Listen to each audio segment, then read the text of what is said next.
when we're talking about the temples of the soul and we get to the sixth temple, which is the sixth house. I feel like this has a lot of Martian energy. So this is like purification out of necessity and that sacred labor to your spirit, as well as severing anything that is not sacred labor to your spirit. So this is Virgo energy, being a disciple to yourself, having that discipline to in devotion to your spirit and your soul. Anything that's outside of you and that's asking for that effort from you, it's not going to be beneficial. This is the temple that we enter when our body needs that attention. So having burnout, anxiety, and then this is also where survival overrides our desire. This happens a lot in our society when we're overly dedicated to things outside of us, like work, people, the day-to-day. Our reality is demanding a lot out of us, and we're not demanding that time for ourselves, if that makes sense. Like, we're not severing the stuff that's draining us because we feel like we need to dedicate to it, and we feel honestly like it's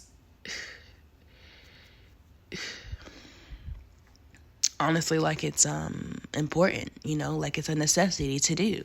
So the sixth house governs the moment in life when your choice actually yields to necessity for your soul. You're drained. The world is draining you. You don't have any dedication to your spirit and you're not feeding it. So this is also what happens when our routine replaces our inspiration, our imagination, the things that make us feel alive. So if we're constantly giving that energy to our jobs, to people around us, then it's not for us anymore. It's not ours, it's theirs.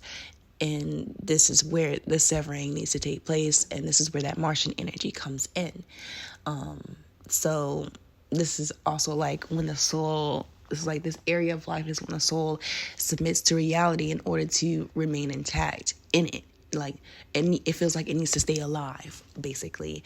Your soul feels like it needs to stay alive in whatever reality it's in, which is not a bad thing. It's not a bad thing, but it can be if it's literally draining your soul. So that's why it's called the house of bad fortune. So it's things that happen without your conscious consent. Keyword conscious. So this is stuff that could be happening on a subconscious level as well.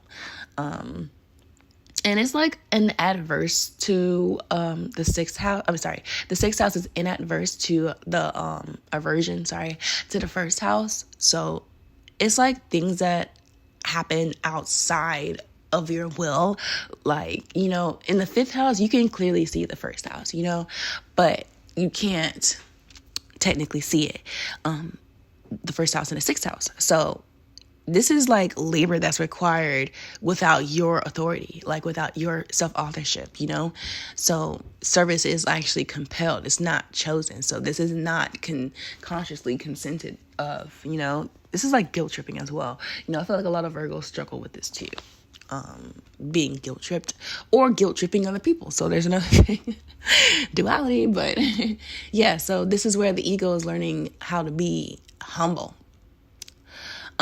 Through constraint and not shame. Like, you are starting to understand, like, okay, I need to be a little more humble here. This is not working for me. It's not helping me. I feel like I can't go on any further like this. This is where we come to a head. That Virgo energy is discerning and is learning how to separate nourishment from poison. So, this is cleansing the body and your psyche, refining your habits and your responses to people and to your habits as well. Like, you're eliminating what's going to weaken your vessel, like your body. This is like washing the hands, but at the feet of God. So this is like that scripture in Christianity and in the Bible where it's like you're washing your hands of this, you're purifying your body, you're understanding what works for you, what feeds you, what doesn't, what drains you, so your spirit can actually start coming alive and you can enter your spiritual body. That's what that is. So Virgo prepares you. Virgo, like this house exists so that nothing that's impure is carried into deeper mysteries, like your subconscious, so it's like protecting yourself. And this also comes like with the law of detachment and the spiritual laws of success. So detachment is not what people think. Okay. It's like non-identification. You can serve without erasing yourself in reality. You can work without tying your worth to how productive you are. Your body is fucking tired. Let it be. Listen to it. And I feel like that's also why the 12th house has Saturn energy too, because and how the 6th house represents karma, because karma is an action that you take, and with that Saturn energy, that's karma reaped. Your soul is dying or it's being benefited by your 6th house. So it's trying to not cling to an outcome. Like acting without clinging to an outcome or recognition. This is separating yourself from your egoic nature. That's all this is. So you have to do what must be done, but do not become what you're doing, if that makes sense. So this is how your nervous system stays regulated under that pressure. And Mars governs correction, your survival response, your severing, in this temple. This is where Mars cuts unhealthy attachments. This is where you're going to start confronting anything that's harmful to your body and your routine. This temple, so I like to say temple, sorry, but the 6th house activates your immune and stress response. So your nervous system is in overdrive if you're not listening to it. So you need to enforce boundaries at the level of the body, like what your body's telling you. Mars is not here to protect. It's here to remove what threatens your soul's survival. So that's why the 6th house is extremely important. The solar plexus relates to digestion, metabolism, and your will to act on things. Now, this is why Virgos have a lot of digestive issues. They're always on that fucking toilet because they know exactly what needs to be done. Their body's telling them, but they won't act on it. So that whole "this doesn't sit right with me" thing, this house is what's going to train your gut to finally decide what stays and what needs to go. So Virgos have a hard time with, fight or flight discernment. As for the relationship with the moon,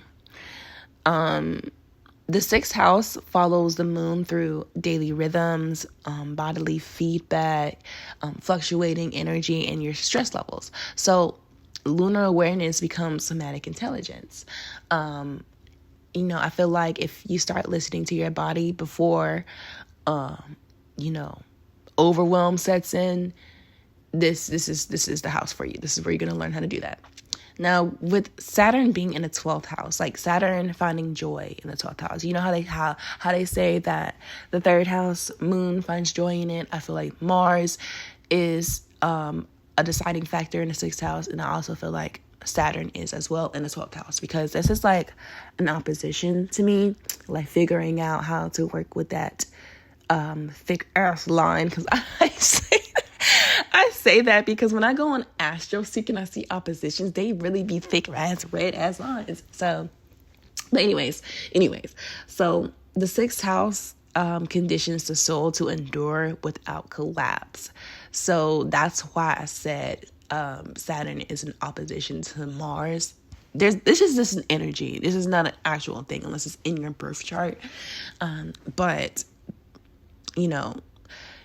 the sixth house is where we learn to accept limits without resentment. And so our spirit understands that in the subconscious, our spirit is like resentful, mad, upset, the ego builds in the sixth house subconsciously. So Virgos can be scary. I ain't gonna lie. Because they can maintain a structure under pressure, but at what cost? At what cost? So I feel like this is preparation for the 12th house. The sixth house exists so that the soul does not be confused later on with surrendering, but with self-destruction at that.